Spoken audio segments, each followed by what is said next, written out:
Hi, it's Bill again. I want to talk about muttons, simulated divided light, and true divided light, and all the controversy swirling around it. Let's start with the mutton itself. I think that's a pretty good place to start. This is your typical mutton.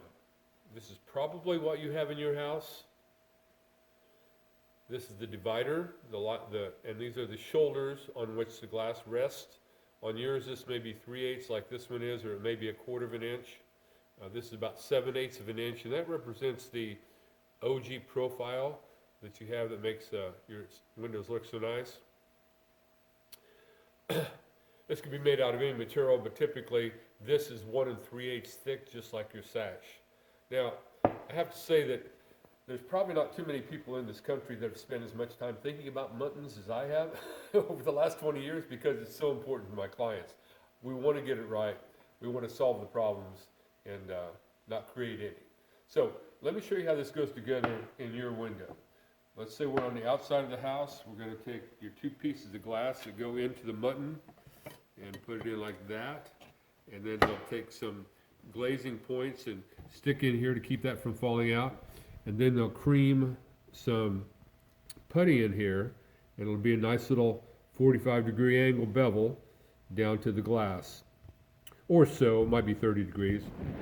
They'll try to get it so that it's nice and even with the edge of the mutton itself so that it doesn't protrude into the sight line or daylight. That's what we call this area here that is actually clear and you can see. This is what we call the daylight.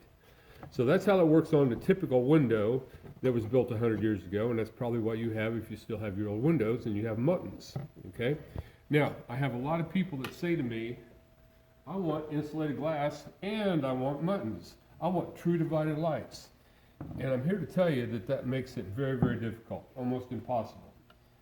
These are just some old scrap pieces of glass we had kind of used as samples, but it's indicative of what we actually have to deal with, because this spacer here, there's a spacer in there that keeps the glass apart, and by the time everything's said and done, the minimum distance from the edge of the glass to the spacer is 7/16. They could get it down to 3/8, but typically it's around 1/2 inch. Plus, at the factories, they don't always get those perfect, so there's some variations there that you got to account for. And so when you put these two together like so, what we have here, between here and here for this spacer, is at least 1 inch, plus 3/8 in this case. So there's 1 3/8. Sometimes it's 1/4, but that's 1 1/4 inches. Let's look at it from the other side, and this is where the problem really lies, is that when you're looking at it from the inside or after you get it glazed, you've got 1/4 inch or 3/8 of spacer sticking out here into your sight line. You don't want to see that. You've got to bury it if it's going to be right. So that's the problem, and the only solution is to use a wider mutton. Some of the competitors use 1 1/8 mutton, 1 1/4 mutton, and it just is not authentic. You know, people want true divided light because they want authenticity, but the problem is that they give up the real authenticity that you can see from your street, which is nice 3/4 inch muttons, for 1 1/8 inch mutton, just to say that they have true divided light. I don't know if that's a good solution or not. So that's the problem. That's why you cannot have a 3/4 inch mutton and insulated glass, period. It just is mutually exclusive. Now, a solution, our solution. Let's start here. Let's go back to insulated glass. This is a piece of our spacer glass. This is only 1/4 inch thick. It's 2 pieces of glass. Actually, it's 1/4 plus 0.2 millimeters because there's 2 millimeters, 0.2 millimeters separating these 2 pieces of glass. They put them together, then they suck the air out of it, and this 1/4 inch piece of insulated glass has the same thermal efficiency as a 1 inch piece of insulated glass.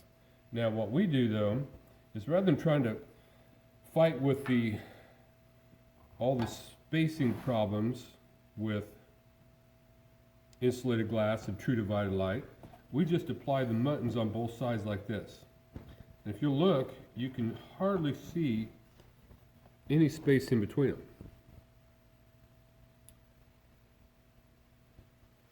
So we actually use simulated divided light, which is an anathema. A lot of people, they just say, I don't want true divided light, but the fact is that you have to have true divided light. The only way you can have insulated glass and muttons, 3/4 inch muttons, is with simulated divided light.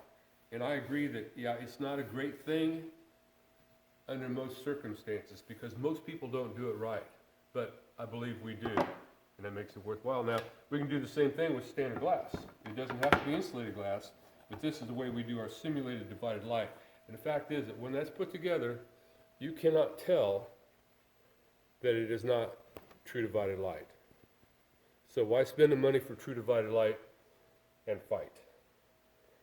Now, I just threw that one together, but here's an actual window with simulated divided lights and spacia. Look at those edges. I've had a contractor tell me, I thought you were giving us simulated divided light. And they were, but he thought they were true divided light, like anybody else would who sees this. This is the exterior,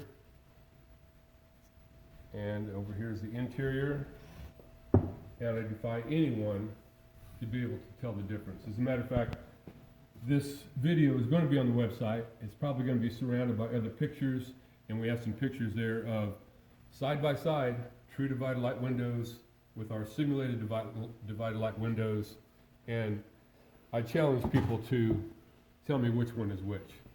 I think it's impossible. So there you have it.